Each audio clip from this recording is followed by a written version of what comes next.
Hello and welcome to the Book Bunch. My name is Sam. It is so great to have you guys here for another video.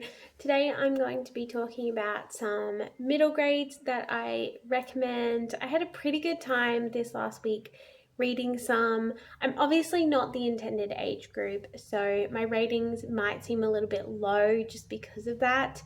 But honestly, if you are of middle grade age or you have kids of middle grade age, some of these are just so awesome that you definitely need to pick them up. I am going to start off though by talking about the hat makers because this was a DNF for me. Sorry, there's so much noise going on outside. There is like construction and all sorts happening, and it's just very loud, and I can't seem to do anything about it. But yes, bear with me. But yes, the hat makers. So I DNF'd this. And I'm really sad that I had to DNF this because I got to like 90 pages or something and I was really enjoying it. It was like started off so magical and wonderful, and I love this cover. I think it's absolutely beautiful. But then there's this very unnecessary scene where two boys start kissing and then they stop kissing and start kissing again, and like I just am at the point in my life where I just can't be bothered with that kind of stuff. I don't like reading about that kind of stuff, even if it's in passing or like a passing comment. I don't think it should be in kids' books either. I'm just against it. I don't care if I get hate for that. I just don't agree with it. And so, yes, it unfortunately became an immediate DNF after that point. But I do know that some people in the Christian community have read this and they've loved it, and they didn't have a problem with that kind of thing. Probably because sometimes people just skip over that stuff, which I totally understand. I do that with things like swearing and everything. But I just wasn't in the mood, so I DNF'd that one. But that's the Hat Makers, just in case you're wondering. It's about this girl who is in England and her family are the hat makers, and there's other makers in the street, like the boot makers and the glove makers, and they all kind of have this competition going of who is better. And they use magic and magical objects to make these hats or boots or gloves or whatever the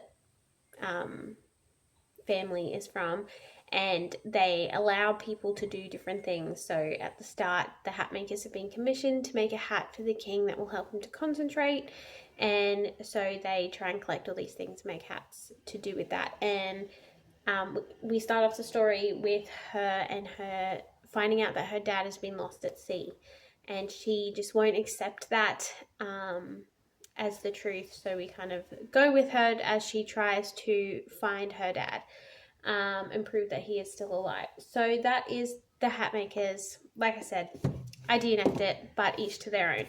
I also read The Library of Eva, which I did enjoy, but I definitely think maybe it was just a bit too young for me, so it didn't get a super high rating from me. All of my ratings for these are on Goodreads if you want to check it out, because I've got a Goodreads now, so I'll leave that linked below. I think I gave this a 3-star if I'm remembering correctly, but this is a science fiction, and it is about this girl who goes to her local library. She ends up walking through what I'm assuming is meant to be some kind of portal, and she ends up in the world of librarians, and she's in this like crazy big library, and she becomes an apprentice librarian, and she basically gets tasked with all these little jobs to help all of these different people and aliens and animals and all sorts of stuff with their library questions. And yeah, she moves up in ranks from apprentice librarian to assistant librarian to apprentice librarian or something like that. I don't know. She moves up in ranks is basically what I'm trying to say. And yeah, we just go on these fun little adventures with her. It was clean. It was good. It just wasn't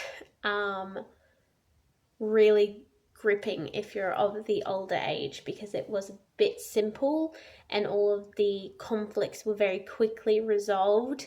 But again, it's middle grade, so I can't fault it on it being for its intended audience.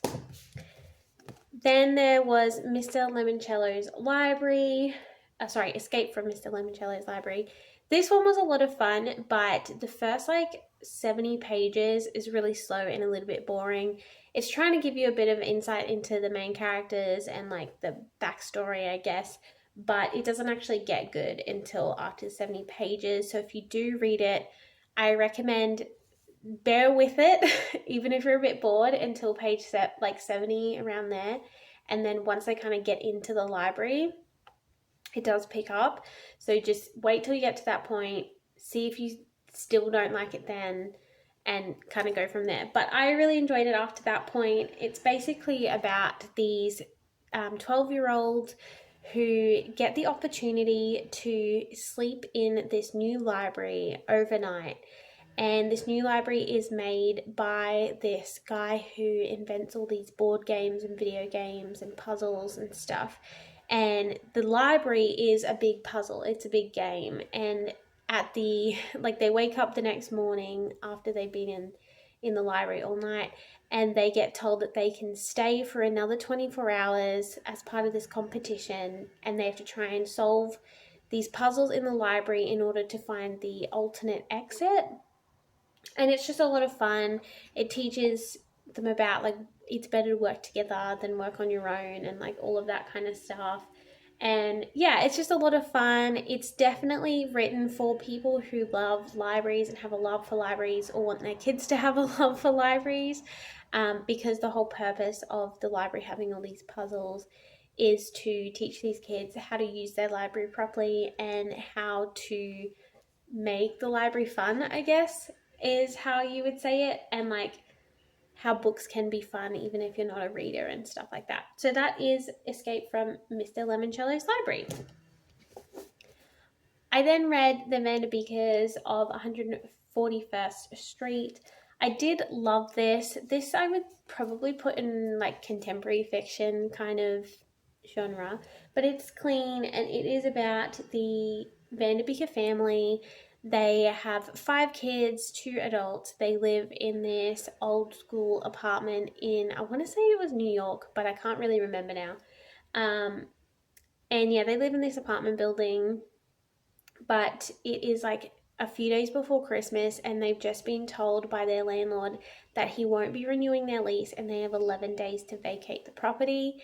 And they're absolutely distraught because a lot of the kids have never lived anywhere else and they love their life there, and the parents are really upset because they love their life there and they don't think they're going to be able to get another place to live in the neighborhood, and they know everybody on the street and everyone knows who they are. And yeah, it's just like one of those things where you just have found the perfect home and you don't want to leave, but you're being forced out. So the kids go on this mission to try and convince the landlord to let them stay. And all of this is like happening in the week leading up to Christmas. If I had known that this was Christmas themed before Christmas, I definitely would have read this as one of my Christmas books because it's definitely very Christmassy. But that's okay. But yes, I will recommend that for you guys for next year. I think when I do I guess it's this year now, this year's Christmas video. Golly, I can't believe it's 2023. But anyway, yeah, so it's just about these kids trying to do all these things for the landlord and trying to find out more about him because they've never actually met him because he's a bit of a recluse. And yeah, they try and think of all these things. A bunch of the things don't work, and yeah, it's very much so like comes down to the crunch line of like, will they actually have to find somewhere else or not? This is a whole series. I don't know if I'll continue the series, but I definitely think I'll keep this one for my daughter for when she is older because it was definitely a good time. Then there is The Beast and the Bethany. I picked this up because Book Talks with Miss Thomas, she recommended this one and it just sounded so cool when she explained it, and it definitely was. I'm so glad that she recommended this one. But this is about a girl named Bethany. She's an orphan and she is a bit of a savage. She loves pranking people. She's a little bit nasty. She just is a troubled kid, I guess you'd say, and she gets adopted by Mr. Ebenezer, and he think that's his name. Yeah, Ebenezer Tweezer. And he is a man who is about to turn 512, but he doesn't look any older than 20. And he is a good man, but also a selfish man. And so he has this beast in his attic who he feeds various things that the beast requests. And in exchange, he gets basically everlasting life. He gets like a potion every year to increase his life. And he gets like various things throughout the year that he wants, like money or pianos or paintings or food or whatever. And yeah, the beast requests a girl to eat, a kid to eat, and Ebenezer like adopts Bethany in hopes that he will be able to feed her to the beast. But things don't really go to plan because the beast isn't happy with how skinny she is, so he has to try and plump her up before feeding the beast. And then all this other stuff happens, but I'm not going to say any more than that because I'll spoil it. But it was definitely a lot of fun. I feel like maybe I will pick up the rest in the series because it was just a fun time. But yes, and I love the illustrations. It's very Tim Burton-y, so I loved that. I love Tim Burton. But yes, that is The Beast and the Bethany. Definitely highly recommend this one for kids. And finally, Amari and the Night Brothers. I know this is like a very popular middle grade, at least it was last year, and I definitely see why. It was a lot of fun. So Amari is this I don't even know how to describe her. She's a bit sassy, she's a lot of fun, but she also has lived her whole life in the shadow of her brother, and her brother is a genius. And she is still at school, but her brother has since graduated and gotten a job. But he has gone missing, and he's been missing for the last 6 months, and she is adamant that she will find him. And the police aren't helping because they've got no records of his jobs and stuff, and they just think he's this like deadbeat kid from I believe it's the projects or something. But yeah, and like they kind of have closed his case. But she gets a mysterious package from her brother to say that like something has happened to him, and if she's receiving this message, then it means he's missing in action and or dead, and that she needs to go to this magical, I guess you'd say it's a school organization, I don't really know the word for it, and they will kind of help her. And yes, I really did like it though. It was a really good book. There's twists and turns in it, which I sort of figured out a couple pages before they happened, but I was still like along for the ride for sure, and I didn't work it out until pretty much just before they said it. But yeah, I thought you should know that it's really good. I'm definitely going to read the second book and see where it goes from here. I loved Amari. I thought she was really cool. And I liked her best friend who is half dragon, which is really cool as well. So yes, that is Amari and the Night Brothers. They are all the middle grades that I read this last week. Let me know what middle grades you guys like. I also would recommend, but I've talked about them in previous videos, so I'm not going to show them. But I'd also really recommend The Grandest Bookshop in the World. That was really good. Very similar to Escape from Mr. Lemoncello's Library, but I'd say even better. I also really liked for middle grade, obviously the Wing Feather Saga. That's always a good one. It's technically middle grade, so I'm going to shove that one in there as well. I like middle grade. I'm kind of leaning towards that more so than even adult and young adult at the moment, just because it's nice to just read a happy story sometimes. But yes, let me know in the comments below what middle grades you guys recommend, and I will hopefully be able to read them soon. But thank you guys for watching this video, and I'll see you in the next one. Bye!